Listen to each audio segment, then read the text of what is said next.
Frenchie's Art Gallery, located on historic Oak Street beside the Maple Leaf Bar. With over 3,000 square feet of space, it features a large gallery front room and Frenchie's personal art studio. Frenchie's Art Gallery is also connected to the Maple Leaf Courtyard, which is ideal for the New Orleans night scene. Frenchie's Art Gallery, 8314 Oak Street. Yeah, you're right. Located at 109 Wall Boulevard in Gretna, Uniforms by Logo Express provides school uniforms, medical wear, hospitality wear, safety and industrial wear, and so much more. We offer a number of locations on both sides of the river. 2 in Chantilly, 1 in Woodmere, and our main store located in Gretna. Uniforms by Logo Express. Your brand starts here.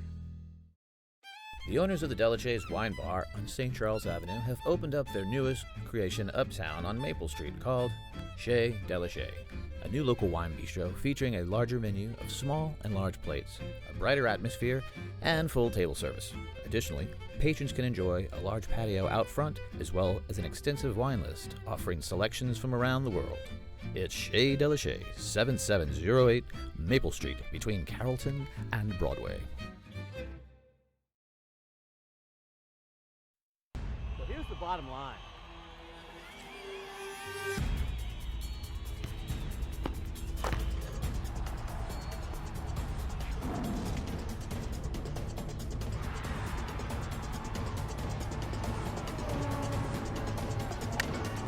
Well, it's funny that you say that.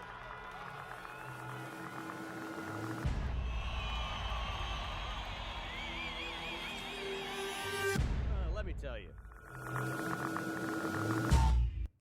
Good evening, Crescent City, and welcome to another edition of Primetime Sports. Hey, it's time to take off your paper bags, New Orleans, because the Saints finally have a win, their first of the season, and it came in highly improbable fashion in San Diego. But up in Baton Rouge, a large man they call Bebe won his first game as LSU's head coach. And don't look now, but it's October, and the Tulane Green Wave have a winning record. But I've got to start this show off talking about the Ryder Cup. You know, that annual golf event between the Americans and Europeans. It sometimes gets a little feisty, but it's been dominated in recent years by the golfers across the pond. But for the first time since 2008, the boys in red, white, and blue, led by Captain Davis Love III, well, they won the Cup, and they did so in spectacular fashion in front of an especially raucous crowd at Hazeltine National Golf Club. Hey, American Phil Mickelson and Spaniard Sergio Garcia, they played a round that will be remembered for the ages. They both shot 63 with an incredible total of 19 birdies between the two. That's incredible golf. But when it comes to true passion and drama, well, the Sunday morning matchup, the battle between Ireland's Rory McIlroy and Baton Rouge native Patrick Reed, will be impossible to beat. Yeah, Reed went to U-High up there in Baton Rouge. His enthusiasm after the great shots was certainly one of the best stories of the entire weekend. And oh, by the way, is it a coincidence that the Americans won the Cup for the first time in a decade on the same week that the King, Arnold Palmer, passed through the pearly gates? I think not. Hey, we're moving on to Major League Baseball. The playoffs get underway tonight with the win the game or go home wild card matchup between the Baltimore Orioles and Toronto Blue Jays. If chicks do truly dig the long ball, they'll want to watch this one, as these two teams, well, they've connected on well over 400 home runs this season, the second most ever for a playoff matchup in major leagues. Hey, tomorrow it's sudden death for the New York Mets, who were in last year's World Series, and the San Francisco Giants, who have won each of the last 3 championships played in even-numbered years. But on Thursday, the divisional round, that begins with the sizzling hot Boston Red Sox, who were left for dead earlier in the year. Well, they visit my biggest surprise team of the season, the Cleveland Indians. And in the National League, Clayton Kershaw leads his Dodgers against the banged-up Washington Nationals. And the teams with the best record in their particular leagues, the Texas Rangers and Chicago Cubs, will be waiting for the winners of the wild card games. And speaking of the Cubs, well, they are the heavy, and I mean heavy, Vegas favorite to win the World Series, something that they haven't accomplished since 1908. They are 7-4 favorites, which is 4 times a bigger favorite than the next team, the Texas Rangers, who come in at 5-1. The Giants down there, you saw them at 25-1. Well, they look mighty tempting to take on a flyer because of that even-numbered year thing and all. And speaking of the Cubs, Teddy Roosevelt was the president the last time they won the World Series. You could buy a nice house for $5,000 back then, and there was a guy named Babe Ruth who wasn't even playing professional baseball yet. Wow, it's been a long time, Chicago. Hey, let's move on to football. We had another incredible weekend of college football. The game I worked in Ames, Iowa, well, they almost had a huge upset as the Iowa State Cyclones jumped out 14-0, and they led the 13th-ranked Baylor Bears literally for the entire game until a field goal with zeros on the clock beat them. So Baylor stays undefeated. But speaking of game-winning field goals, there was high drama in Tallahassee. I got to watch the end of both these incredible games I'm about to talk about. ACC rivals North Carolina and Florida State teed off with the Tar Heels jumping out to a 21-0 lead, only to have the Seminoles scratch and claw their way back into the game, taking a 35-34 lead with seconds to go. But UNC kicker Jeff Weiler crushed a career-long 54-yarder for the win. That was huge, but moments later, I flipped the TV. The Tennessee Vols came back from a 17-0 hole to take the lead against Georgia, but with 10 seconds left, Bulldog quarterback Jacob Eason hit a long bomb for the apparent win, but Tennessee's Joshua Dobbs hit Juwan Jennings in one of the craziest Hail Mary passes you'll ever see. And to top it off later that night, well, you had the nightcap. The heavy Heisman Trophy favorite Lamar Jackson went up against, well, Deshaun Watson, who got to the championship game last year. He was the Heisman favorite along with Fournette coming in. It was a top 5 matchup against Clemson that lived up to its incredible hype. Hey, Lamar Jackson, he was spectacular, as he is in every game. But Clemson QB Watson, Deshaun Watson, of course, led his team to a big 42-36 victory that also was decided in the final seconds. Hey, the SEC, they now have 6 teams ranked in the top 18, led, of course, by the Alabama Crimson Tide at number 1. Texas A&M and Tennessee are both in the top 10, followed by Ole Miss, Arkansas, and LSU's next opponent, the Florida Gators. For the first time this season, well, we had the holy trifecta in New Orleans, but here, let's look at the rankings real quick, because these teams right there, as you see, 1, Alabama, 8-9, Tennessee, Texas A&M right there, and then the other 3. But hey, we had the holy trifecta this weekend as LSU Tigers, Tulane Green Wave, and the New Orleans Saints, well, they all got wins. And they all happened to get 30-plus points in doing so. I don't know the history on that, but I guarantee that's been a long time when they all won and got 30 points. Hey, in LSU, Leonard Fournette, he sat out with an injury for the 2nd time this season.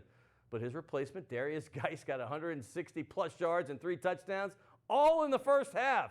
And it was a great night for that guy named Bebe, the new head coach for the Tigers, Ed Orgeron, who won his first game as head coach up there in BR. Hey, in the NFL, I hate to bring up Falcons, but I've got to talk about this Falcon duo of Matt Ryan and Julio Jones became the first pair in NFL history to throw for 500 yards and receive for 300 in the same game. But here in New Orleans, we don't like the Dirty Birds, so we'll spend our NFL time talking about the Saints and their first win of the year and Drew Brees' emotional return to San Diego, the place he started his NFL career. I have a great show for you today with legendary Saints cornerback Jabari Greer. He's coming back to the show. He was on my very first one. Hey, sports writer Peter Finney Jr. We're going to talk some Tigers and other stuff with him.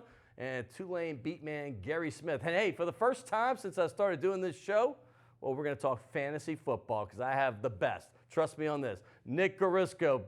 He is my favorite fantasy guy. He's a young guy, just graduated from law school. He's coming on too. It's all next on Primetime Sports.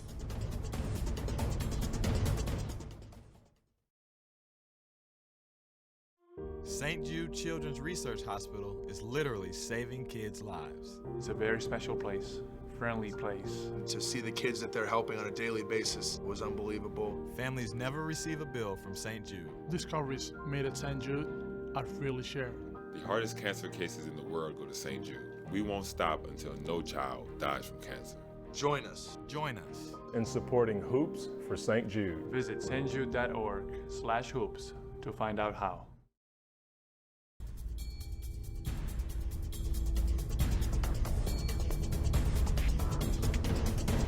Welcome back, Crescent City, and I told you it's going to be a huge show. We're going to get into LSU a little bit later, Tulane Green Wave, maybe even touch on the Pels and some fantasy football. But next, the guy who started all off for me, not just my very first show back in February, but my very first guest. His name? Well, you know him well here in New Orleans, the greatest cornerback, in my humble opinion, that ever suited up in the black and gold. His name is Jabari Greer.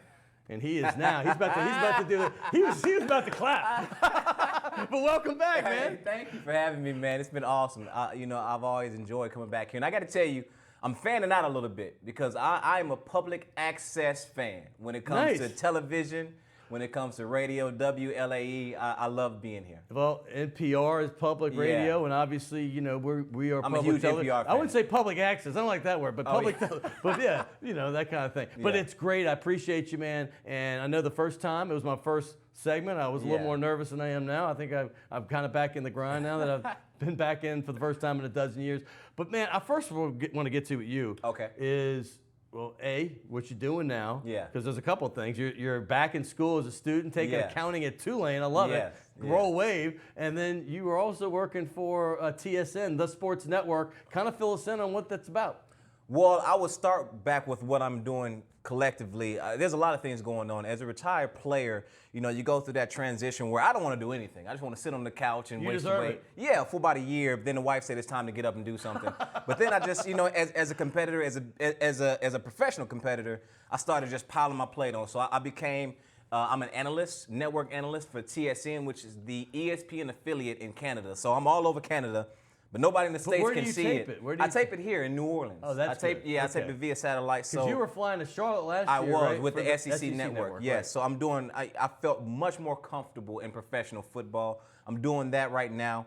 I'm going to school. I'm taking an accounting class. I'm actually interning at a private equity firm. You didn't know that. Very cool. Yeah, so cool. the whole thing is just with my upbringing and with the opportunity that I had in the NFL. I was able to look at many different business proposals, but with me playing football, I didn't have an eye or access to really understanding what that meant. So now that I have time on my hands, I'm being mentored by an awesome investor. He's really showing me, the difference between a balance sheet income statement, what a P&L statement is. See, now you're going way over my head. Yeah, so I know a little bit about it. So that's what I'm doing. I'm really interested in it. I'm pretty fired up for you. But the sports stuff, I know that you love talking about NFL. Here's my question to you. Okay. Former players. It usually takes them a couple years to be really critical of players that they played with. You don't want to do that to your friends. Right. You don't want to burn bridges, but to do your job, sometimes you have to be. I get accused for not being critical enough, but as a former player, I know it's got to be 10 times harder. Yeah, I think there is a righteous balance between giving the truth to the audience and being respectful of the craft. And I think that the best analysts, the best broadcasters, the best journalists do a great job of maintaining their balance on that tightrope, understanding that a job has to get done, but yet and still that there are people and players, there's a heart behind, up under those pads that you have to respect, and that there's a lot of skill that needs to be. We're going to test that theory right now, because we're going to talk about your former team, the New Orleans Saints. Of course. Who, by the way, would have been 0-4 had it not been for some late game heroics. 3 turnovers they got literally in the last half of the fourth quarter. Yeah. Not just half. The last half of the fourth quarter, they've had, sometimes they go a month without 3 turnovers, and now this team seems to be producing. They might have got a little lucky with those, but you know what? You make your own breaks in my mind. Give me your opinion of the 2016 New Orleans Saints thus far. Well, I think it's been tough keeping a team consistent. People really don't understand, well, you understand what it actually means to keep a consistent team on the field. You have basically almost the whole secondary is revamped from what it was in the beginning of training camp. Right. You bring new defensive linemen in. You bring a whole different linebacking core. So these things, these intangibles, are something that matters. It's something that makes an impact in the huddle. When you're in the huddle and you see a different Mike linebacker than you saw last week, that matters, because each person that comes out takes I guess it takes their spirit with them a bit, So I think that they're doing a great job of being consistent on offense. You see that they're running the ball. I think they have promise, but you just cannot continue to have these inconsistencies with personnel on defense. Well, I'm going to say you were cornerback, and I went to training camp, and I saw that the cornerback position when we went into camp appeared to be very strong. Exactly. Keenan Lewis, we thought, was going to be coming back from his injury. He was a great cornerback for a couple of years in New Orleans before injuries started hampering his career. You had obviously Delvin Breaux, who was on that very first show with you right here on Primetime Sports, who I talked to people around the league, they're telling me that he's not just great, but he might be one of the very best in the game. And then obviously we know he broke his leg. Keenan Lewis had to be waived because he couldn't get on the field. And then you have, obviously, Damian Swan was supposed to get a lot of time. Nickel corner last year, out. And then your rookie, P.J. Williams, has a concussion. You don't know if he's ever going to get back on the field. And now you're going with guys off the street and undrafted free agents. And there's another one, B.W. Webb, who's making plays. He just comes off the street. What is it like for a defense, in your mind, I mean, you're a guy that played the position, to have to play like this? Well, I think that when it comes to the defensive secondary, it's really, really important that you understand who you're playing with, because you have different playing styles. You have to be on the same page when it comes to adjustments. If Kenny or whoever's starting safety, well, Kenny and whether it's going to be Jarris or Vaughn, whoever's back there, they have to understand what playing style these guys have so they can make the right adjustments mid-play. If they don't understand that B.W. Webb doesn't look at the safety before the ball snaps, it's going to be hard to get those adjustments. Really? So you have to really, and that's the thing. You have to have that consistency playing together, understanding what each person's nuances is, so you can communicate the call and get on the same page. I want your opinion of this, because I have taken up the defense, and I know sometimes it is hard to do that. But when you combine the injuries, which nobody wants to hear that excuse anymore, but man, when you're talking about like the Falcons game, for instance, 7 starters projected, not even playing. I mean, it's really hard. But I've seen some times when this defense really does play with the passion I saw at training camp. So I'm taking up for them. Now I want you to do it as well. But you know what, Scott, I would say at the end of the day, there are many success stories. I was a success story being able to come in and start off of someone's injuries. You look at every year, right? And with Buffalo, every year in the league, somebody goes down, and then there's a person that emerges that ends up becoming a starter for the rest of his career. I say that to say that even though there's been multiple injuries, when people come in, they have to be able to produce at a high level, understanding that this is your opportunity to shine. You have to put something on tape that you force the coaching staff to keep you in, because people in the stands are calling for you to play. So Von Bell comes in, he gets an opportunity, or B.W. Webb or the free agent corners, Ken Crawley. These guys come in. They need to play so well that when it's time for Delvin Breaux to come back, that the crowds are saying, wait a minute, we want Crawley in there. It's your opportunity. You have to be able to take advantage of that. And that's how I approached it. Well, no, I have great shots of you playing with the Saints, and you got that opportunity with the Bills. Undrafted, correct? Undrafted, and we see so many undrafted success stories, but there you are. By the way, you're 33 and 32. I was looking through pictures. Were you both? I was. So the 2009 year, I was 32. They gave me that, and me being the ultimate compliance coordinator, I wanted to make sure, I didn't want to make a fuss out of it. I was like, you know what, you give it to me, I make it do what it do. I'm gonna say this. I'm looking at these picks. I mean, you had not many long years, and I remember. I'm gonna say it again. I'm not saying that you're greater than Ricky Jackson. I hate doing that kind of stuff. But when I first started on this, I just said, because of how great that one Super Bowl year was that you had. I mean, you were shut down. Nobody threw your side. I said, listen, he might not be the greatest defensive player in Saints history. We all know that it's Ricky Jackson, the Dome Patrol. Of course. But I'm going to throw him in conversation for the greatest secondary member, defensive back we've ever had. And this is like my first day on radio here. And people are like, all right, we might be able to live with that. But when you hear stuff like that, what do you think? As an undrafted free agent? No. I think that, I mean, there's a whole story behind this, but I was extremely afraid to commit to the New Orleans Saints. I was afraid to commit. I was afraid to come here because I understood that there was a history of unfulfilled ambition when it comes to the corner position. And there was a long history behind that. No doubt. So when I came here, I did not want to be another guy that did not fulfill my role, my end of the bargain. So to be able to leave, to be done with my career with the Saints, and to be able to leave on terms like that, where people say, you know what, we love the way that you play, we're thankful for that. I think that is a gift from God to me, and I take that very seriously, because I understand that there was a large amount of fear within me before I started this journey, and now those fears have become unrealized, and I can truly be able to be a voice and give back to the community and have a little leverage when it comes to certain things. No question. And by the way, speaking of secondary members, I talked to a guy like yourself, an undrafted guy who actually played in Canada, Eric Harris, yesterday, and I just asked him about the significance of the win, meaning like going into a break. He flat out said, man, 0-4 is usually when a lot of changes are made. He goes, and not that you've had to experience that, but y'all did start one year. Oh, yeah. I guess the year after you went to the NFC Championship. Yeah, 2011, I believe. And 2012. was that 0-4? That was 2012, yeah. And then you came back and was 4-4. But when you go in, right now they're 1-3, they have the week off. What's going through the Saints' mind right now? Well, individually, I hope I don't get fired.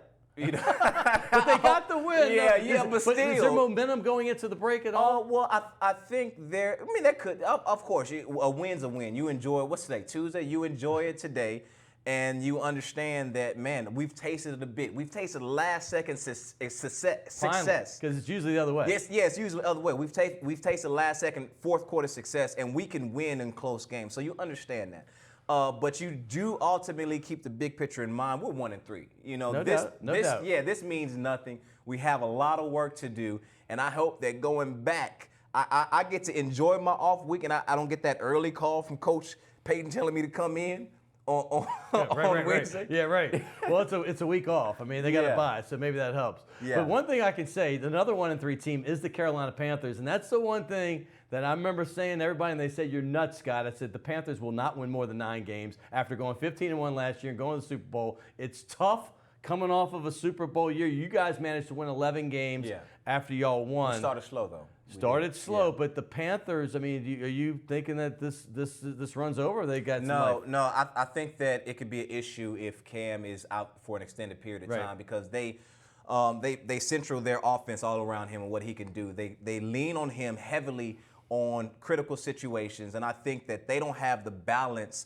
within getting the ball to Kelvin Benjamin, getting the ball to Mike Tolbert, James Stewart, that they should have to be able to weather the storm if Cam Newton wasn't in. So I think that's the issue. They have to be able to spread the wealth, so to say. By the way, your Tennessee Vols, he is a former volunteer. I am, yes. I mean, you may be getting a little lucky to do it, but you're getting it done. They're ranked 9th in the country right now. Yeah. So, can they continue this? Of course, I believe they can continue this, but I'm going to continue to be. I'm not going to be a bandwagon. I support them and I love them. I hope they do well. But as soon as I feel like I turn on the TV, that's when they lose. So I'm gonna support them from the background. Just read the box score. Yeah. Hey, I got a gift certificate for you. Great restaurant here. By the way, right near your house. It's a great wine bistro. And hey, get your workout on right here. A nice little place right there on Carrollton and Bienville. I know you're in great shape. Either you or your wife, check that out. Yeah. But hey, you signed this ball. Yeah. But Bobby Aber, I think, signed his name right over yours. So I've got a newer Saints ball. I want to get you on the player wing right here by Shanley and Tyrone Hughes. Has Shanley been in here? Last week. Oh, I love Shanley. Yeah, Shanley's you can look at whatever which one? We'll get you this one. Yeah, I love Shanley. He loves Shanley. So, well, there he is. You can put right underneath Boom, there. Shanley. Hey, I want to thank you so much, Jabari. You've become a really good friend here in town, and I love that you're still here in New Orleans. There he is, Jabari Greer. Don't forget, coming up next, we're going to talk some LSU with Peter Finney Jr. We're going to talk about his famous and incredibly iconic father, Pete Finney Sr. And then later in the show, I've got Gary Smith and Nick Carisco to talk Green Wave, some more Saints and fantasy football right here on Primetime Sports. You're watching WLAE, New Orleans Public Television. Find us on Facebook and follow us on Twitter.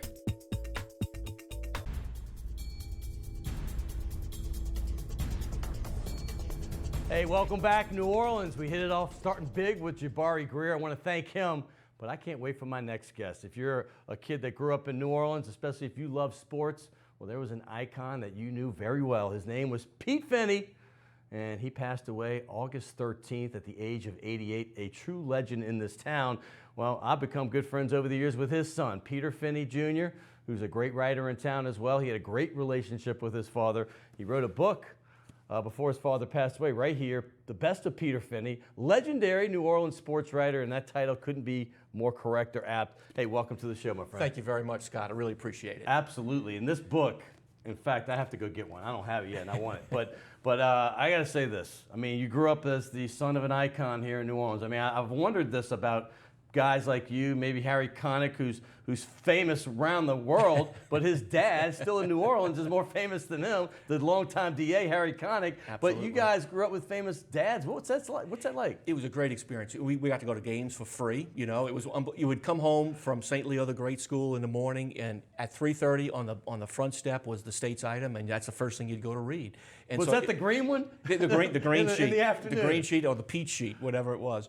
But it was just fun reading him because he was a great writer, and he could say more in a couple of sentences than most people could say in 1,000 words. So. I love to see the pride that you have for your dad, because we all loved him, and I'm sure you did too. He was just this gentle soul. He at least appeared that way. But as far as this book, let us know what this is about. Sure. Well, we were bugging him to do it for a long time. He worked for 68 years in this business. 1945, got out of Jesuit High School, worked for 68 straight years. It retired in 2013. We kept saying, Dad, you've written so many great things. Please put together a selection of your best columns. And he resisted. I'm sure he did. He's such a humble guy, right? And exactly what he didn't want to do. But finally, we kind of wore him down, and then he retired, and he had a little bit more time to think about it. And so we just went through he had all his columns glued in scrapbooks or in envelopes. And also we had, access on the computer too. But it's incredible to leaf through some of the old dusty columns. Well, I know a lot of people, I'm not alone in this, if you grew up in the 70s and you like sports, I mean, everybody loved Archie Manning, but basketball was my main sport. Pistol Pete was my idol, I'm sure one of thousands, but I love the man. I know your dad had a great relationship with him. He did, and he wrote a book on Pete Maravich. When he was at LSU his last year, he really loved Pete. And when Pete passed away, of course, playing basketball, my dad who didn't show a lot of emotion. He really teared up when that happened. And he was very close to Pete.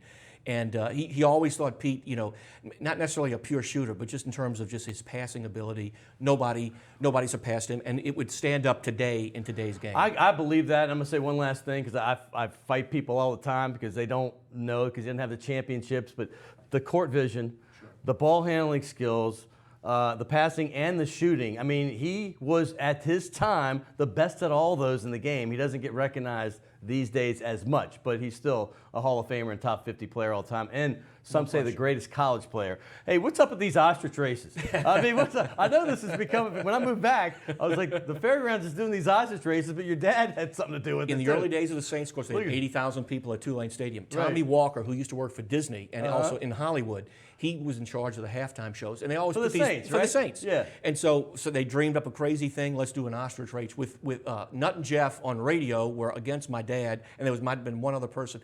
My dad said they got him with the ostrich the day before the thing just to show him. He said ostriches were crazy. He got on the ostrich. The thing was going all like this. He thought he was going to go into those little dugouts. Right.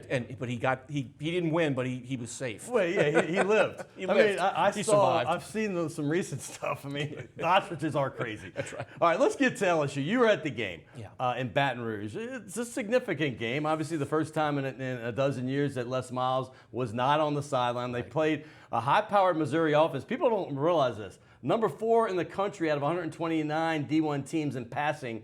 They have a prolific offense. Yeah. But they didn't get it done that night. LSU's defense came to play. They shut him down. I mean, Dave Aranda, that guy has done an amazing job. And they dismantled the Missouri passing game, and it was incredible to watch. And I guess most people are going to look at the offense. Actually, they spread people out. They actually used people who had never even played, this year. They got some talent. They got deep talent. And that was kind of the criticism, with Les, great guy, but just kind of, let's use our talent on the outside, especially use the middle of the field. Use your fullbacks. Throw to your running back. Throw to your tight end. The tight ends are getting balls. It was incredible to see. And actually, when they spread them out, you could just see they weren't having 8 in the box. I mean, and Darius Geis is a great back. Oh goodness! So, I mean, his cutback ability, his thighs. I mean, the thighs remind me of Dalton Hilliard, but he's a little quicker. Now, one game, obviously, Missouri's defense is not that great. No, so we're going to see Florida's got a good defense, and so we'll see what happens. Well, before I get more individual play, I have to get to Ed Ogeron. I mean, the excitement not only in the stands, you could just feel it, I heard, but the players themselves, you just saw a different kind of vibe on the sideline. Well, it started before the game. They even had the victory walk into the stadium. Old players had come up and they joined the parade and stuff like that. But he did some very interesting things. He cut down on the amount of practice field time. He felt like the legs were getting tired. And really, based on this one game at least, it looked like it was correct. They spent more time in the classroom. And the players were saying after the game, they came in at halftime, they said, man, my legs feel fresh. Now, whether that's just a one-time shot, we don't really know. But it's a good start. It is a good start. Right. And you know, he's been in this position before. He's taken over in midseason, so we'll see what happens. But he did well at USC, you know, in a similar situation. I loved seeing all the old players there. I mean, Eric Hill spoke to the team before the game, a great linebacker who played a dozen years in the NFL. Corey Webster. I mean, you saw him even recently. Jalen Mills was on a bye week, so he was out there. They showed the support, and I think that's important to get the former guys involved and let the current guys know the history of this program. There's no question. I mean, Jacob Hester was there. He's on the radio team now. But they just, I think really what he did was he said, we have talent, and we're going to use that talent. We're going to use things that we haven't done before. And really, when you saw the defense playing like it is and the way that 634 offensive yards, the most against an SEC opponent in history. I mean, after scoring one touchdown each in the 2 losses to Auburn and Wisconsin. So it was an impressive show. Can it continue? We'll have to see. Well, that's the question. I mean, you do play Florida. I mean, Florida has got a great defense. They lost some guys to the pros, and they're still good. Can they do it against that team in the Swamp? I really think they can. I mean, the way that, you know, Fournette, I don't think Fournette's going to play. Fournette, I think, could be hampered really the rest of the season. That's what they're saying. So he may come back. I don't know. But Geis, and really, they got such a great stable. Darrell Williams had 100. I mean, we talked about Geis having 160 in the first half. Darrell Williams did well. Brissett got to play, right? But, I mean, they're getting the ball. They're getting the ball in the hands of people who can do something with the ball. And really, you know, the quarterback is getting to the line quickly. He's reading and he's making decisions. I mean, he's not indecisive, which is what you really need, you know, to run the show. All right, here's the thing. Everybody talks about Tom Herman. Everybody talks about all the coaches possibly that might be coming to Baton Rouge. But what would it take for Big O, Ed Ogeron, to keep his job? I think there's 7 games left. I think he'd have to win 6 or 7, and including in that, he'd have to beat Alabama. I really so 7-1 and beating Alabama. That's kind of what I said because we already got the 1-0. There's Oliva. He puts the 1. You saw that. I'm sure he goes, you got 1. So I think they have something between them. Hey, dude, you run the table, you're in. And we'll talk if it's 7 out of 8, right? I think he legitimately has a shot if he beats Alabama and they maybe just lose 1 game left. And Oliva probably hopes so because he's saved a few million by keeping Ogeron. Not that he's going to be cheap. No. But he can get the hometown discount. Herman's going to break the brinks. Absolutely. Absolutely. You know? I mean, Texas is going to be after him as well. So, I mean, Herman is a great mind, great offensive mind. But no, it's going to be. I think it's going to be difficult for them to certainly to beat Alabama. But I think there's a spirit, and it brought the LSU fans back. Say, hey, we got a shot. You're a perfect example, and I think I know the answer to this. But I'm gonna go back to your dad. You went to games as a kid. Obviously, you got to go for free. How fun is that? You still go for free. But the fact is like, as a kid, did you get more? Who'd you get most hyped up to go see? Between, say, the Saints, the Tigers, the Green Wave, the Jazz, or who'd you like to go the most? I guess it was Saints games because we went to almost every Saints game. Remember in those days, actually we did pay for the tickets. It was like the $15 season ticket up in the north end zone, in the upper deck. But I mean, I was actually there. I was there for Dempsey's kick. Dempsey kicked it right toward me. So wow. I mean, but there was something about I was 8 or 9 years old the first time I went to Tiger Stadium and walking up the stands and then going through the little runway, and to see all those people in that stadium was incredible. I mean, isn't it? You're just a little older than me, but I have these memories of going to those games as a 5, 6, 7-year-old in the stands and having the greatest times of my life and some of my greatest memories. Hey, I appreciate as we go to break. I got the tradition. I'm gonna have you on my new Saints ball on the media wing over here, since you said the Saints were the favorite by your buddies Ed Daniels, Mike Triple, and all those guys over there. Put me on there, and I got a nice gift certificate for a wonderful restaurant uptown. It's a wine bistro that I think you'll enjoy very much. Thank you. You're very welcome. It's been an honor for me. Y'all go get that book. Let me say this one more time. This book right here, please. The best of Peter Finney. I'm going to give him a 20 right now for this copy. It might even be more, I don't know. But I'm going to get it. Thank you so much. And by the way, can the Saints, can they come out of this morass? I mean, just in closing. No. No. Okay. He says no. You know me, I'm half glass full. I say we can win every game. Hey, I've got to go to break. I want to thank Peter Finney Jr. Like I say, go get his book. Hey, coming up, I've still got 2 more guests. We're going to talk some Green Wave and Saints with my man, Gary Smith. He is obviously the beat reporter for the Advocate, and he has the Wave Report. But later in the show, for the first time since I've done this show, we're going to talk fantasy football, because I know most everybody out there plays it. And we're going to talk with the best, Nick Orisco from Big Easy Sports Talk. We'll be right back on Primetime Sports.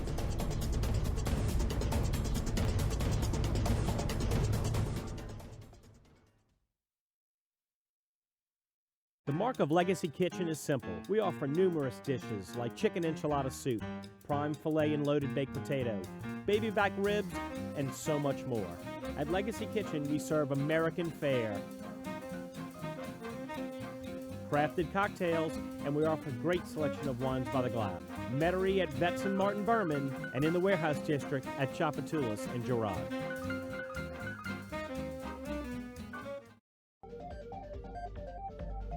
I burned for health. For never being big again. I burned for my family. For my 10th high school reunion. For swimsuit season. I burned for myself.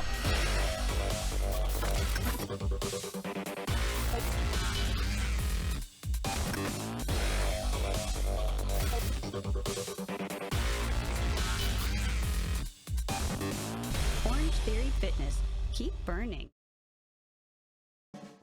Crescent City Steakhouse, a true neighborhood restaurant operated by the Vojkovic family since 1934, is the oldest steakhouse in the city of New Orleans. Serving only hand-cut, prime-aged, corn-fed beef for over 80 years, Crescent City Steakhouse has become a dining destination for both die-hard locals and adventurous travelers who seek traditional, timeless New Orleans cuisine. Crescent City Steakhouse, 1001 North Broad, on the corner of St. Philip, in the heart of New Orleans.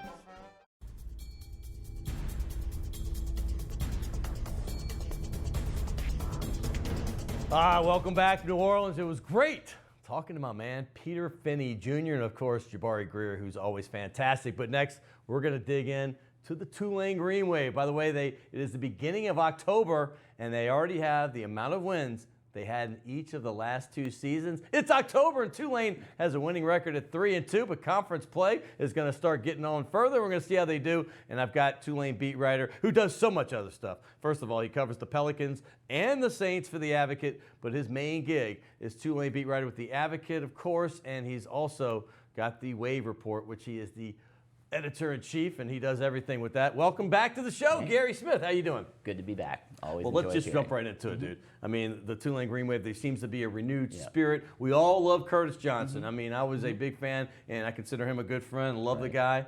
But this new coach, Willie Fritz, seems to have brought a little something different to this program. Can you tell us why he's so successful thus far? He's won everywhere he's been. He has the experience, and we really got to see that this past Saturday against Massachusetts, because Tulane fell behind 14-0, did everything you could possibly do wrong in the first 4 minutes. Not just under Curtis Johnson, under the coaches before him. They didn't come back in games like that. In fact, I looked it up. That was their biggest. They came back and won. They controlled the rest of the game, won 31-24. They had not come back from a 14-point deficit to win a game since the Hawaii Bowl in 2002, and hadn't done it in the regular season since the 1980s. And they didn't panic at all. They get down 14-0, bang, bang, bang, bang, get the ball back, drive 75 yards in 10 plays, get a touchdown, and basically just took control of the game from that point on. Look, UMass is no great team, obviously, but they're not a garbage team either. They went to the Swamp in their first week of the year and were trailing Florida 10-7 at the end going into the fourth quarter. They played great that game. And you're right. And then they played Mississippi State the week before they played Tulane, and they were winning midway through the third quarter. So this is not like some trash team that Tulane went and beat. Past Tulane teams just simply don't win that game after they fall behind 14-0 like this team. All right, you're there. You're close to the situation. I look from afar. I try to catch them on TV whenever I can. I love the Green Wave. I certainly am following their games if possible, Gamecast or whatever. From afar, it just has a different feel. This guy just seems to be in control of this team, and he knows what he wants. You're there every day from the moment Fritz got here. You saw spring practice. You've seen preseason practice, and you go to the games and cover the games. What is different about Willie Fritz as a head coach? Again, it's just the experience. He has a system that works, and he knows he has a system that works. I like Curtis Johnson too. He had never been a coordinator before he came to Tulane, so there was a lot of uncertainty when he got to Tulane. He wasn't sure what would work, what would not work. He kind of had to learn on the job. Willie Fritz doesn't have to do any learning. He came in, he believes in his spread option. It's kind of a unique system to him. There's really no other team that runs exactly the type of offense he runs. And he just preached from day one that they could win. And let's understand, Tulane is the only team in the country in Division I that did not have a returning quarterback who had ever thrown a pass in college football this year. And that's why I was skeptical going into the year, because I'm looking at this guy, yeah, they run first, but the quarterback is a huge part in any of these offenses, making decisions on the pitch and throwing a little bit, and they had nobody. And the emergence of sophomore Glenn Kugyat has just been huge.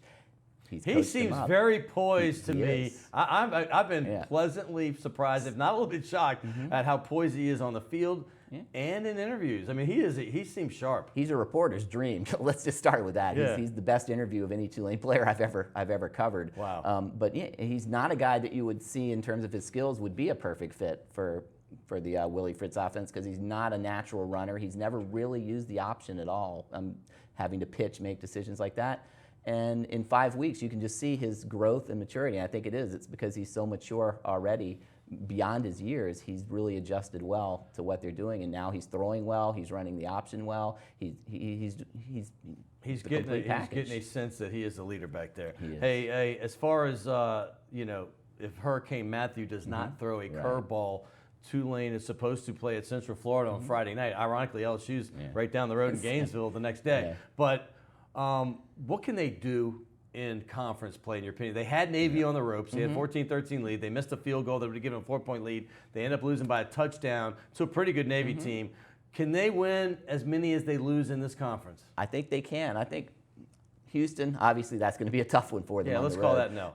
The other 7 games, they've already played Navy. They're all winnable and they're all losable. This is a team, 4 of their 5 games this year have been decided kind of like the Saints in most of their games by 1 or 2 plays, and that's going to be key. Now, they're 2 touchdown underdogs to UCF, so that tells you what the national perception still is. No doubt. UCF is coming off an 0-12 season. Oh, wow. That's right. I did a game last year. They actually played Stanford pretty well for a while, but they lost. I think this game will be key, because I think this is a very winnable game for Tulane. UCF is coming off an 0-12 season. Their quarterback is completing less than 50% of his passes. We'll see what happens. It's obviously a step up in competition going into the conference than what Tulane has played mostly to this point. But like you said, the Navy game, Tulane could have won that just as easily as they lost it. Navy went 11-2 last year. Tulane was winning by a point and had the ball twice with the lead in the fourth quarter. Couldn't hold on. One question more about Tulane before I get to the Saints. I want to touch on Pels for a quick second. But, okay, Troy Dannon. I had him on the show a couple weeks ago. He's the new athletic director. He's been there for a little over 10 months, barely. He has made hires in 4 major sports, volleyball, obviously, but football, basketball, baseball. We haven't seen, obviously, baseball, basketball start yet, but you know the guys that he has in there. Obviously, Travis in baseball, and, of course, the legend Mike Dunleavy in basketball. Where do you think this athletic program stands today and in the future? It's definitely on the rise. Now, because we haven't seen these other coaches, I'm not totally sure how well they're going to do. I thought from day one that Willie Fritz was a home run hire, again, because he'd won everywhere he'd been in, and it was at places that don't always win. I mean, he went to Georgia Southern. They moved up from Division I AA to Division I. Teams don't, it takes a long time to win, almost always, when you make that move. He goes in there, they were picked dead last in the Sun Belt, and they went 8-0 in his first year in league play. He's known how to win everywhere he's been, and that was Troy Dannon's first hire. I think it may turn out to be his best hire, no matter how good these other hires are, because I've really become a believer. He's high on Willie Fritz. By the way, I'm high on Troy Dannon. I got a good vibe from this man when he was here, and I could just tell he's all about winning. And I know Tulane fans are going to love that. I got to get to the Saints real quick. You were there in the locker room yesterday when they got back from San Diego. They have a bye week this week, but they talk to the media every Monday. What was the vibe in the locker room that you got from the Saints? I got a pretty positive vibe, but I liked what Cam Jordan said the best. He said, obviously, the difference between being 0-4 and 1-3 is huge. If you're 0-4, you're done. So they're very happy with that. But then he also said they're going to have to play a complete 4 quarters. They didn't do that at San Diego. They made the breaks, but they got some breaks that they needed to win. And until they start playing better, the only difference that's not getting that win won't make that much. Cautious optimism. Yeah, but the season would have been over. Let's just face it. If they lose to San Diego, let's be real. go into a bye, done, finito. Only one team's everything ever gone else, to the playoffs. San Diego, and they gave themselves a chance. And when you have Drew Brees, you always have a shot, because Drew Brees. Remember 2 years ago when people were talking about him, like as he was washed up because he had some shoulder issues and stuff like that. He's still one of the 3 or 4 best quarterbacks in the NFL. they've got defensive issues, but as long as he's healthy, they have a fighting chance. And how about big John Kuhn? And I didn't say this earlier. No. John Kuhn, who is a legend, I mean that because I have a lot of Packers friends, and they hated that they cut him. Right. But he is one of their favorites. They say, Kuhn. Well, he leads the Saints in touchdowns right now. A fullback, they got off the scrap. First of all, fullbacks never score in this league anymore. Right. He's got 4 touchdowns, including 3 on Sunday afternoon. Yeah, and people, honestly, Saints fullbacks don't touch the ball much, but people used to cringe when they did touch the ball. Right. That's the reality. You want the ball in this guy's hand. This guy you want in hand. He's awesome down at the goal line for them, running or as a receiver. He's a huge pickup for them because remember last year they struggled mightily in the red zone. This year they're third best in the league after 5 games in percentage of touchdowns in the red zone, and John Kuhn's a major reason for that. I had Del Demps, the general manager of the Pelicans, on this show just 2 weeks ago. I got a lot of people saw a different side of him. It's interesting because he's very private. He opened up in this interview. What do you think about this situation coming in? There's still some injuries, and they got a lot of new players. Yeah. What's your vibe? You went to media day. I went to media day. I covered their first 5 practices, saw their scrimmage, their open practice at the arena, Smoothie King right? Center. I think they'll be better this year than last year. I mean, they had a really bad season, injury plagued. I think the players they brought in, the guy I really like that they picked up was Etwan Moore. Yes. He has a well-rounded game, and he fits in. He doesn't want to do too much, and he can do whatever they need. I think just having him is going to be a huge factor for them. Buddy Hield, I think they talk about it a lot. He's going to have his ups and downs like most rookies do. He'll have some good games. He'll have some struggles. That's the life for a rookie. Of a rookie, right. But there's a lot of excitement with him. But he certainly has a lot of upside too. But I think the chemistry is a little bit better this year. Anthony Davis talked about that last week. The guys just didn't really like each other a lot of times last year. Well, it's all Anthony Davis is the key. He is the franchise, and he seems to have a little more maturity from what I saw last season. I know it's early. They just can't get off to a 1-11 start. Gary Smith, check him out on The Advocate. Of course, if you're a Tulane fan, the Wave Report, you know all about that, and we will have him throughout, obviously, the entire year to talk Tulane sports and, like you did, the Saints and Pelicans as well. Hey, coming up next for the first time on Primetime Sports, I'm going to talk fantasy football because I know 90% of y'all out there play it, so why not talk about it right here? We'll be right back.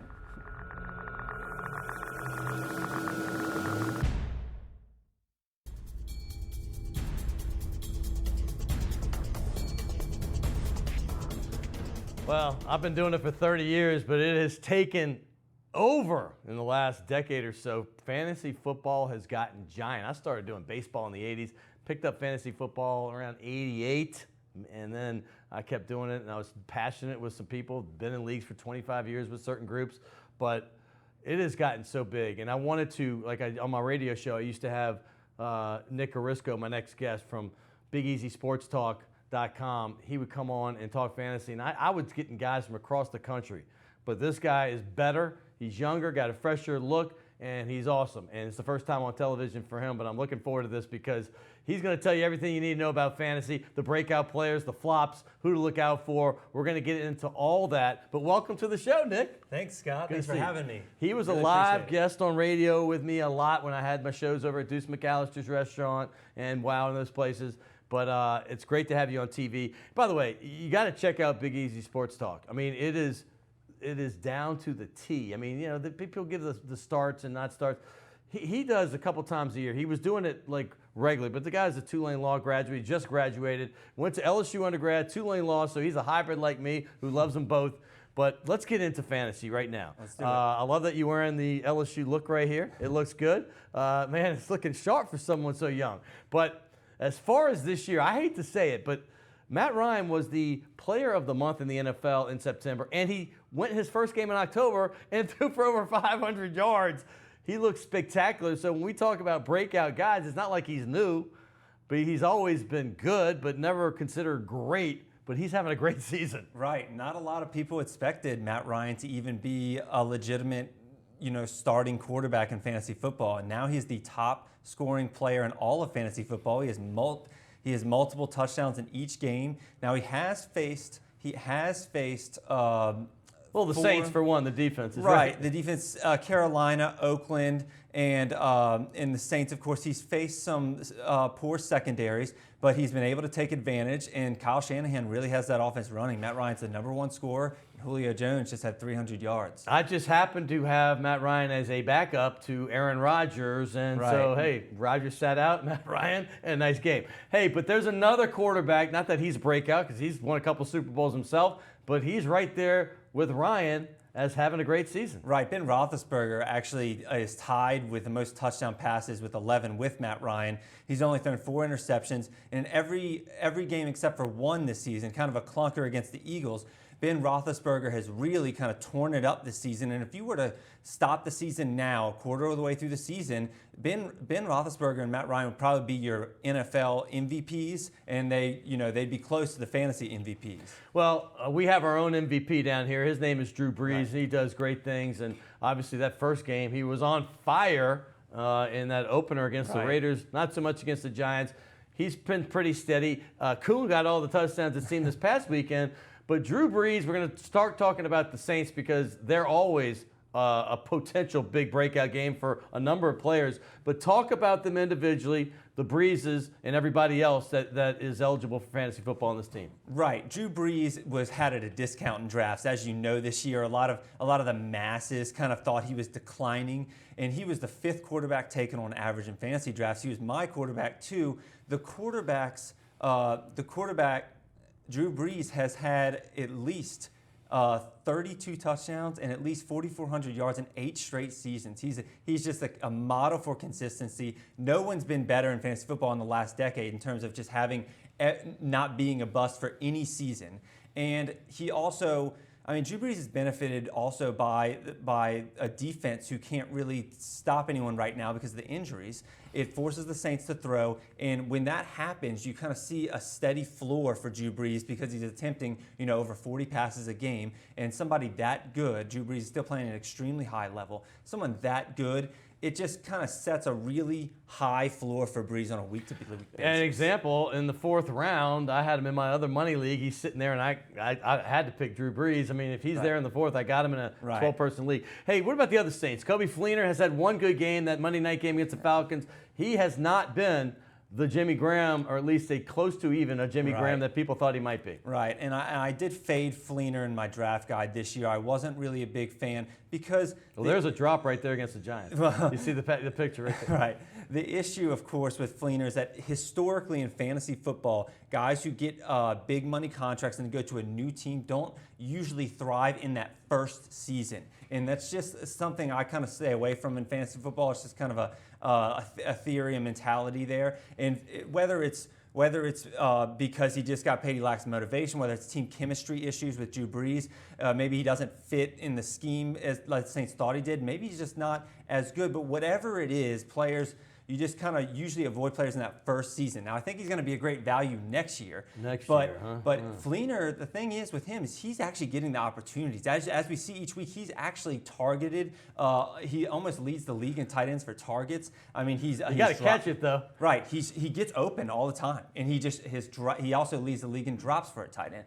So he's getting the opportunities, which makes me think, if you're banking on his usage, eventually maybe you can take the bye week to cure up some of those chemistry issues. Eventually, you can trust him maybe down the line. He's going to have some big games, but he's kind of a boomer bust guy. All right, what about the other Saints receivers? Hey, Cooks was incredible with that 99-yard bomb in game 1. Obviously, him and Snead both had huge game 1s. And then you have Michael Thomas, who had a huge game this past Sunday.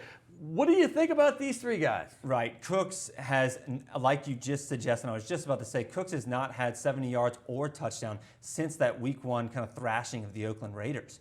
And that's concerning because one issue with Cooks is that, of course, the Saints have extra targets this year, particularly in the red zone with Kobe Fleener, with John Kuhn, with Michael Thomas. And it kind of, because there's so many mouths to feed in the Saints offense, it's just hard to trust Brandon Cooks. And Brandon Cooks is also facing a gauntlet of secondaries here. Last year, we were able to face the NFC East and the AFC South. This year, playing the AFC West and the NFC West, tough, man. There are a ton of good cornerbacks. Broncos. Patrick Peterson, Richard Sherman, all those guys. And Cooks, Desmond Trufant for the Falcons. Yeah. Cooks is facing up a top corner each week. And that was a game logging issue I had with Cooks. It's one of the reasons I faded on him this season. I don't have him on any of my 7 leagues. But another reason is all the mouths to feed, and that's going into Willie Snead. That's going into Michael Thomas. Yeah. Michael Thomas looks like a really good real life player. He's going to have some great. I think he's going to have a bunch of great seasons for the Saints. But just as the number 3 target here, he's still kind of splitting staffs with Brandon Coleman. It's just tough to trust him on a week-to-week basis.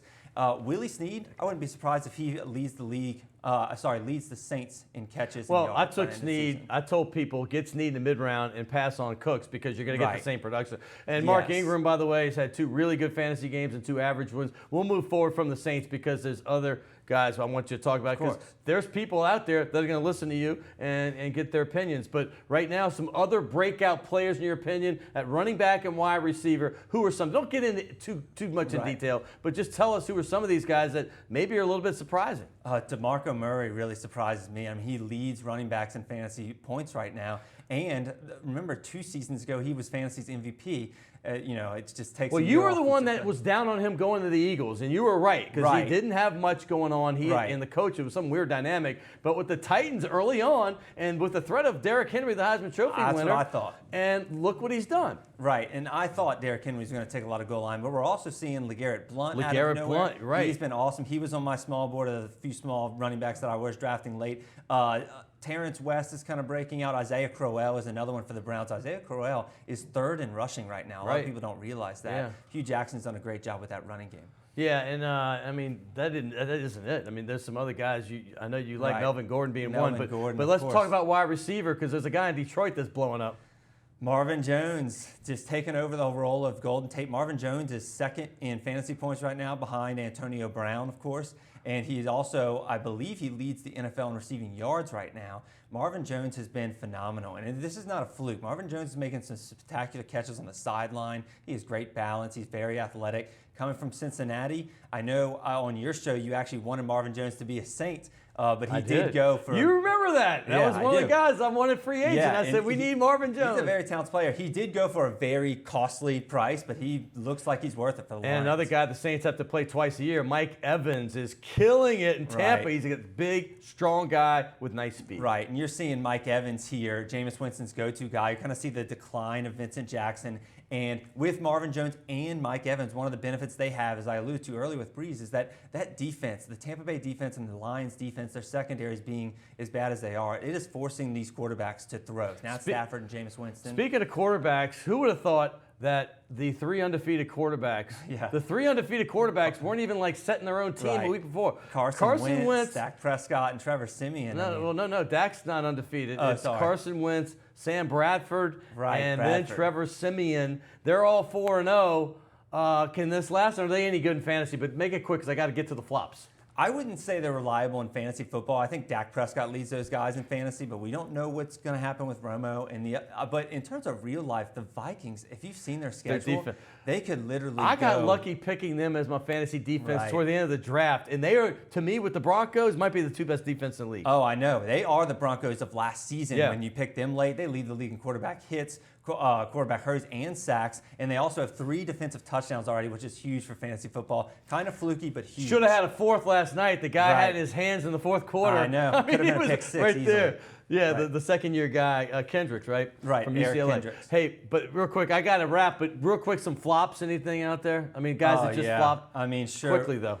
Randall Cobb, we don't really know what's going on with he's him. mine. That Todd sucks. Gurley is averaging 2.6 yards a carry, and it's not his fault. It's the situation around him.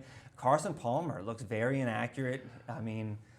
Anybody else that we might want to look for before I wrap up the show, like who they might be able to get that's out there? Of course, Jordan Howard for the Chicago Bears looks like he's got going to be the starting running back. Good, yeah, that's a good move right there. Hunter Henry, he scored on the Saints last week, the tight end for the San Diego Chargers. And the Ravens have a wide receiver that's been around forever. Right, Steve Smith, of course, he actually has 11 targets in each of the last 2 games. He's starting to, the old man, he's starting to be that focal point of the offense like he was last year before he got hurt. And Amari Cooper, what's the story with him? Well, Amari Cooper, unfortunately, he's just not getting the touchdowns. He's kind of like Odell Beckham. He's getting a lot of targets, but he's just not seeing the touchdowns. All right. This is him, man. I love this guy, Nick Arisco. We're going to have him on once a month throughout the football season. We're going to get an update. He's a great guy. Thanks, Scott. I really appreciate Nick, it. I really do appreciate you. Check out BigEasySportsTalk.com and just immerse yourself into the pros, because he's not only into fantasy football, he's very smart too. And he's a true friend. Hey, this has been another great show. Jabari Greer, thank you so much. Nick Arisco right here, of course. And then Gary Smith, I want to thank him. And Peter Finney Jr., but I can't get it done without Naila and Jace Move and Kenny. And of course, my producer, Will Hill, and Jim Dotson. And of course, my man who gets it all done. Yeah, we got to thank everybody at WLAE. Hey, y'all have a great night on Primetime Sports.